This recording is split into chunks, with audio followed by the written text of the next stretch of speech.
Hello students, আজি এই ভিডিওত আমি চাম বৈচিত্ৰ্যময় অসমৰ পৰা কিছুমান ইম্পৰ্টেন্ট কোৱেশ্চনছ আৰু এই কোৱেশ্চনখিনি তোমালোকৰ হাফ ইয়াৰলি এক্সামৰ কাৰণে বহুত ইম্পৰ্টেন্ট হয়। ক্লাছ 9 আৰু ক্লাছ 10 দুটা কাৰণে ইম্পৰ্টেন্ট হয় আৰু তোমালোকেও জানা যে দ্ৰুত পাঠৰ পৰা তোমালোকৰ 10 মাৰ্ক আহিব।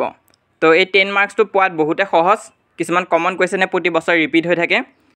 তো এখন প্ৰথম আমাৰ ওচৰত আছে ক্লাছ 9 ৰ পেপাৰ এখন, কি কোৱেশ্চন আহিছে চোৱা, বৈচিত্ৰ্যময় অসমৰ নৱম শ্ৰেণীৰ বাবে নিৰ্দিষ্ট যিকোনো দুটা জনগোষ্ঠীৰ বিষয়ে দুটা চমু টুকা লিখা।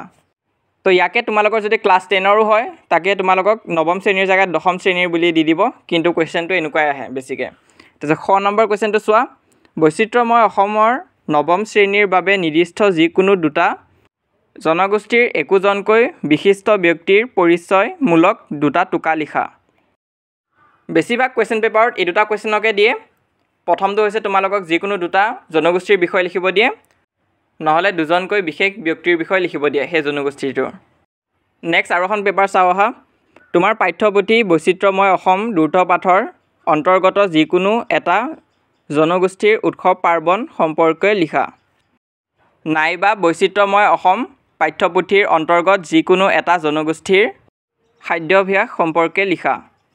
তো এনেকুৱাও দিব পাৰে, তোমালোকৰ সিহঁতৰ উৎসৱ পাৰ্বণৰ বিষয়েও কেতিয়াবা সোধে আৰু সিহঁতৰ খাদ্যসমূহৰ বিষয়েও লিখিব দিব পাৰে। নেক্সট কুৱেশ্চনটো চোৱা, বৈচিত্ৰ্যময় অসম দ্ৰুত পাঠৰ অন্তৰ্গত যিকোনো এটা জনগোষ্ঠীৰ যিকোনো এগৰাকী মহান ব্যক্তিৰ সম্পৰ্কে চমু টুকা লিখা। তো এনেকুৱাকৈও কুৱেশ্চন আহিব পাৰে, তো এইখিনিও প্ৰেক্টিছ কৰি যাবা যাতে আহিলে তোমালোকে এৰি থৈ গুচি নাহা। নেক্সট এইখন আমাৰ ওচৰত ক্লাছ 10ৰ পেপাৰ এখন আছে, ইয়াত চোৱা কি আহিছে, বৈচিত্ৰ্যময় অসম নামৰ দ্ৰুত পাঠ সন্নিৱিষ্ট দশম শ্ৰেণীৰ পাঠ্যপুথিৰ অন্তৰ্গত যিকোনো দুটা জনগোষ্ঠীৰ বিষয়ে চমু পৰিচয় লিখা। তো একেই ৰিপিট হৈ থকা কুৱেশ্চনে হয়।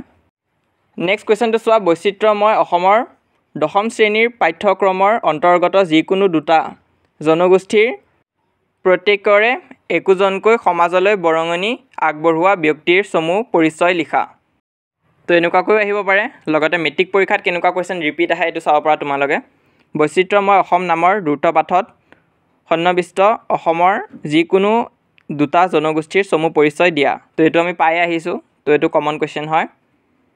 তাৰপিছত নেক্সট কুৱেশ্চনটো চোৱা, তোমাৰ দ্ৰুত পাঠত সন্নিৱিষ্ট অসমৰ যিকোনো তিনিটা জনগোষ্ঠীৰ বিশেষভাৱে বৰঙণি যোগোৱা একোজনকৈ ব্যক্তিৰ বিষয়ে চমু টুকা লিখা। তো এনেকৈও আহে। আজি এই ভিডিঅ'টোত বৈচিত্ৰ্যময় অসমৰ গোটেইকেইটা টাইপৰ কুৱেশ্চন ডিছকাছ কৰা হৈছে যে কেনেকুৱা আহি থাকে। তো এইখিনি তোমালোকে প্ৰেক্টিছ কৰি গ'লে 10 মাৰ্কছটো কনফাৰ্ম হৈ থাকিব। লগতে আৰু এটা এক্সট্ৰা 8 মাৰ্কছ লাগে যদি এই ভিডিঅ'টো তোমালোকে চাব পাৰা। কমন ৰচনা কিছুমান ডিছকাছ কৰা হৈছে, সেই ৰচনাখিনি তোমালোকৰ এক্সামত আহিব পাৰে, লিংক পিন কমেণ্টত দিয়া আছে।